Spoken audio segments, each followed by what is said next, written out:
Hallelujah. അഭിഷേകം മന്ന എന്ന വചന സന്ദേശം ഇന്ന് നമ്മുടെ ജീവിതത്തിൽ വലിയൊരു ദൈവപ്രവൃത്തിയാണ് ദൈവം ചൊരിയാൻ പോകുന്നത്. വ്യാകുല ചിന്തയിൽ നിന്ന് വിടുതൽ ലഭിക്കാൻ വേണ്ടിയുള്ള ഒരു ആഗ്രഹം നമ്മുടെ മനസ്സിൽ, നമ്മുടെ ഈ പ്രഭാതത്തിൽ നമ്മുടെ ഉള്ളിൽ ഉണ്ടായാലുണ്ടല്ലോ, എത്ര അനുഗ്രഹമാകും. ദൈവത്തിൽ പൂർണ്ണമായി നമ്മൾ വിശ്വസിക്കണം. എങ്ങനെ വിശ്വസിക്കണം?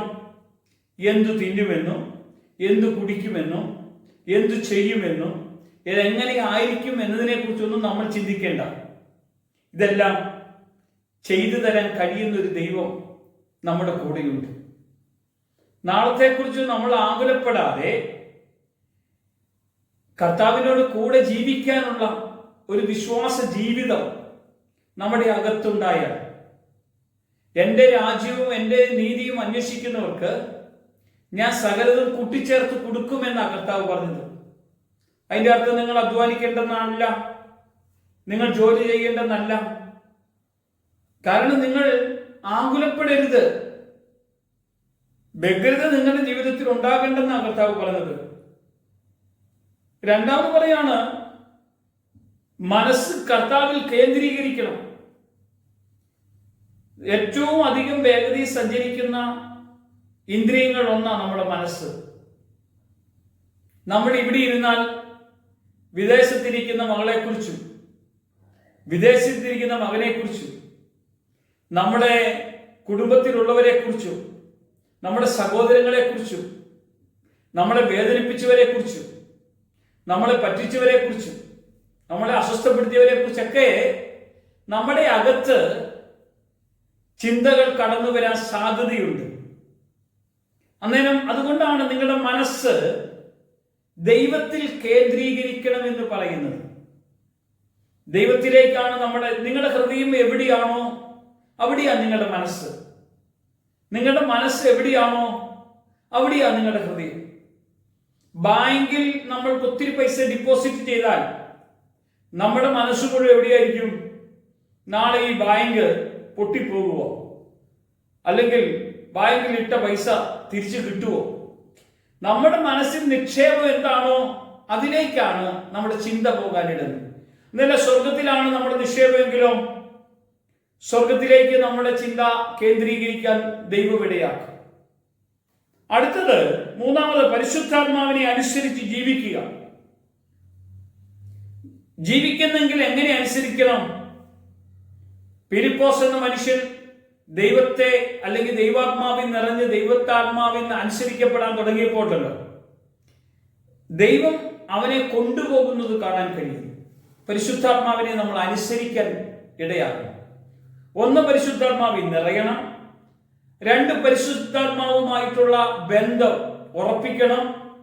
മൂന്ന്, പരിശുദ്ധാത്മാവിനെ അനുസരിച്ച് ജീവിക്കണം.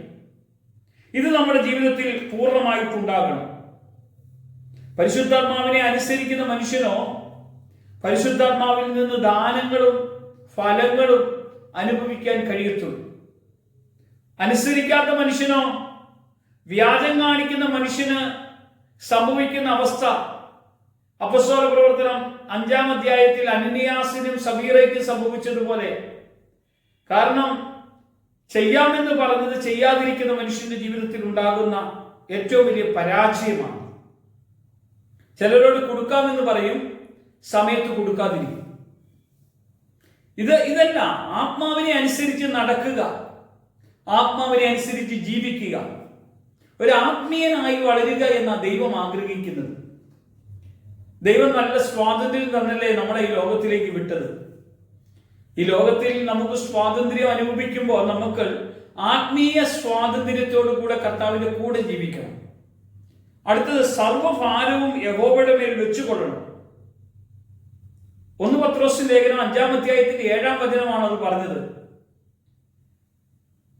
അവൻ നമ്മെ കരുതുന്നവനാകിയാൽ സകല ഭാരവും അവന്റെ മേൽ വെച്ചുകൊള്ളുക. കണ്ടോ, കരുതുന്ന ദൈവമാണ് നമ്മുടേത്. ഭാരങ്ങൾ വഹിക്കുന്ന ദൈവമാണ് നമ്മുടെ കർത്താവ്. അവന്റെ മേൽ ഈ ഭാരം വെച്ച് കഴിഞ്ഞാൽ ഉണ്ടല്ലോ, അവന്റെ കരത്താൽ നമ്മളെ അവൻ പരിപാലിക്കും. തക്ക സമയത്ത് നമ്മെ ഉയർത്തും, നമ്മെ പരിപാലിക്കും, നമ്മെ നടത്തും. കണ്ടോ? അത് കഴിഞ്ഞ് നമ്മോട് പറയാണ്, ആറാമത്തെ കാര്യം പറയാ, ദൈവ സമാധാനം ഹൃദയത്തെയും നിലവുകളെയും സൂക്ഷിപ്പാൻ ഏൽപ്പിച്ചു കൊടുക്കുക. ഫിലിപ്പി 4:7 പറഞ്ഞതുപോലെ എന്തൊക്കെ ഏൽപ്പിക്കണ്ടേ? ദൈവ സമാധാനം, ഒന്ന് ഹൃദയം, നിലവുകളെ സൂക്ഷിപ്പാൻ ഏൽപ്പിച്ചു കൊടുക്കണം. ഏൽപ്പിച്ചു കൊടുത്താൽ നമ്മൾ സന്തോഷവനായി മാറും. ഇതെന്തിനു വേണ്ടിയാണ്? വ്യാകുല ചിന്തയിൽ അകപ്പെടാതെ ദൈവകൃപയുടെ ആഴങ്ങളിലേക്ക് നമ്മൾ പോകാൻ വേണ്ടിയാണ്.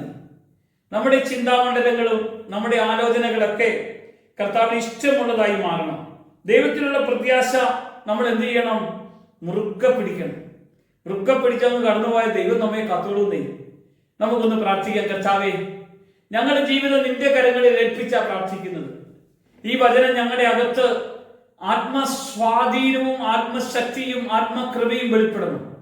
ഞങ്ങളെ അങ്ങ് നയിക്കണം, അങ്ങ് ബലപ്പെടുത്തണം. യേശുവിൻ നാമത്തിൽ ആമേൻ.